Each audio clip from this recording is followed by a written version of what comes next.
Okay, so I'm just laying here thinking about life and chewing my gum.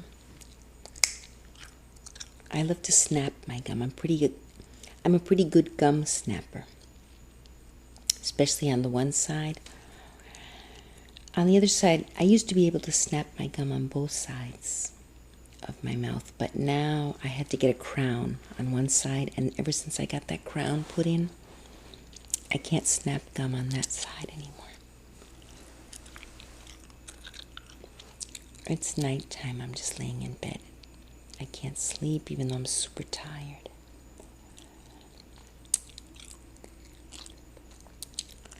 So I thought I'd do a gum snapping video with soft speaking.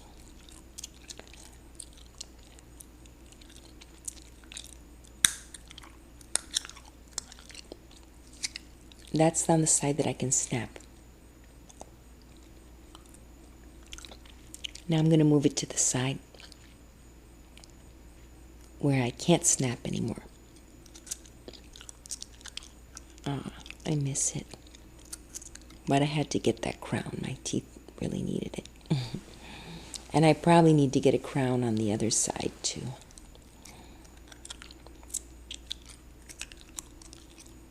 Maybe if I keep practicing though, I'll be able to learn to snap with my crown.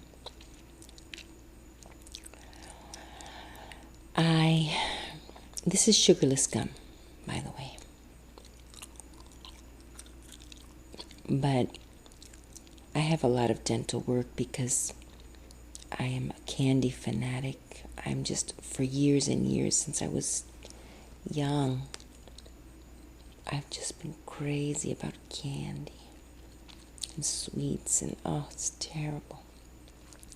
I didn't get fat from it, fortunately, but my teeth definitely have. I mean, I would brush my teeth and everything every day, but I guess I'm prone to cavities anyway, and on top of that, with all the candy I've eaten in my life, I'm sure there have been times where I should have brushed 4 or 5 times a day. Because let's say I brush my teeth in the morning, then I have a mid-morning candy. I really, didn't ever get accustomed to brushing my teeth at midday, just in the morning and at night. So whatever I go through during the day, whatever I eat, gets there. And over the years, it causes tooth cavities. But, so those of you who still have caught it on time, it's probably a good idea to brush 3 times a day. Because, after lunch or whatever, or if you have a snack, there's still a few more hours until it's nighttime. Or, well, I guess at work it's hard. You're not really probably supposed to chew gum, especially if you're a secretary like I've always been, because you have to answer the phone. You can't be chewing gum when you answer the phone. Because chewing sugarless gum probably helps if you don't have a toothbrush, in the after lunch, kind of maybe helps clean out any excess stuff. But flossing, of course, is a good idea. I never did get accustomed to flossing, which was bad. So I'm sure that didn't help. Because even when you brush your teeth, it doesn't get always what might be between the teeth. So that, over the years probably hasn't helped my tooth situation either. But my teeth are kind of okay looking because I've got all this dental work. But, it's too bad I didn't take better care of my teeth. And that's probably not a hugely interesting topic, but since this is supposed to be for relaxation and put you to sleep or relax you, maybe it's good that it's not too exciting. I'm kind of sleepy. I worked a lot of hours today. I work out of my home answering phones for a big cell phone company. Customer service, billing, and technical support. And it's pretty okay. It's not easy. You got to learn a lot of technical stuff to be able to troubleshoot a cell phone. And you need to know about the different phone models because each person calls with a problem on their particular type of phone. You have to know what to do. So you learn that over, studying one way because they provide training for this company. And then you have to continuously educate yourself so that you keep accumulating more knowledge and you're up to speed on the latest releases, like the iPhone. I'd never even seen an iPhone before I started this job. And I didn't know how to make a phone call off an iPhone because there's no buttons. There's no keypad. So it's like, how do you dial a number? So, I'm learning. So, of course, when a customer called in, they would know more than I would. And, because, I could study, but it gets to a point where they got to put you to work.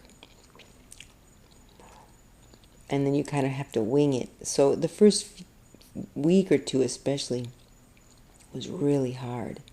I was just... and I thought I was going to get fired. I didn't know anything. And then... but the company has they allow you a few weeks, a learning curve. So I'm still and the first 3 months is sort of like a probation period, and they see if you're improving. And even if you don't get really good by the end of the 3 months, as long as you're better towards the end than you were in the beginning, I'm sure they'll consider that you're improving enough that they can renew the contract. They renew the contract every 3 months. It's sort of a new way of doing business for some of the larger companies. They outsource to people. And you have your own, like in my case, see, I opened my own LLC. So I have my own business. And so it's not like I'm an employee. The company is outsourcing to me. So they're not deducting my taxes or anything like that. I have to keep track and pay my estimated taxes. Then in April 15th, do the return. And, it's not easy. It's not a get-rich-quick scheme. It's for anyone who's interested, Arise.com is the name of the website, which is the company that is they organize you. They help you start the business. And they don't charge a lot. Not at all. I pay them about $40 a month, and they make sure I get my 1099 at the end of the year. And they're always providing training courses. Most of them are free. Not the training course for the person you end up working for the company you end up working for. That you have to pay for from your company, but it's deductible as a company expense. So, I don't know. I'm happy with the results. I did get the work. It's an initial investment. You got to buy the computer, you got to buy the headset, the special key phone dial pad. You have to have a dedicated phone line and a dedicated DSL. It can't be DSL and phone line that is sharing with someone else in the family. Well, I guess you could, but it's not deductible if it's shared with some, with your home or so. A secondary phone line and a DSL, dedicated DSL. What else do you need? Pay for the training, a PC or a laptop, and it has to be a certain power, a certain number of gigabytes. And so I'd say it's under $1,000 startup cost. It's more like $500, I'd say. You got to incorporate, so you pay the incorporation fees in your state. It's an investment. You're starting your own business. And at first you're not earning money, so you're investing in starting up the business. Then you start earning the money and you start,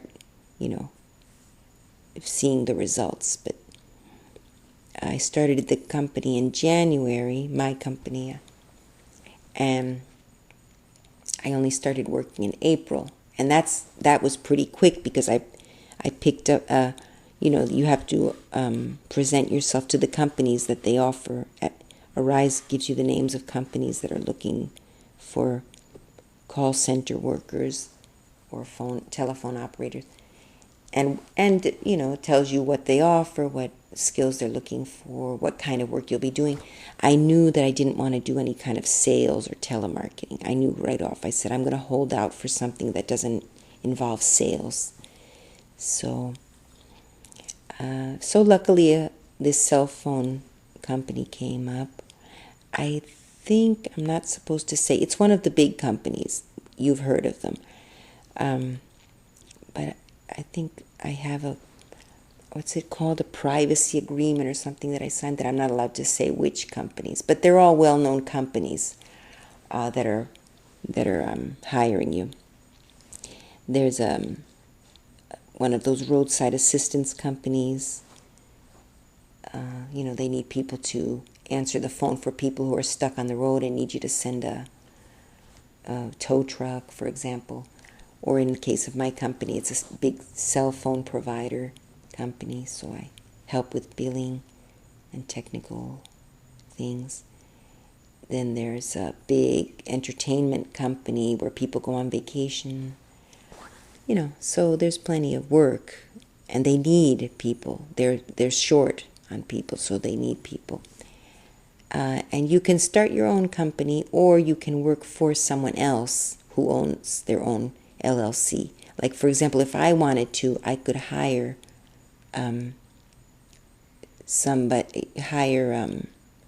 telephone operators to work under they would be my employees.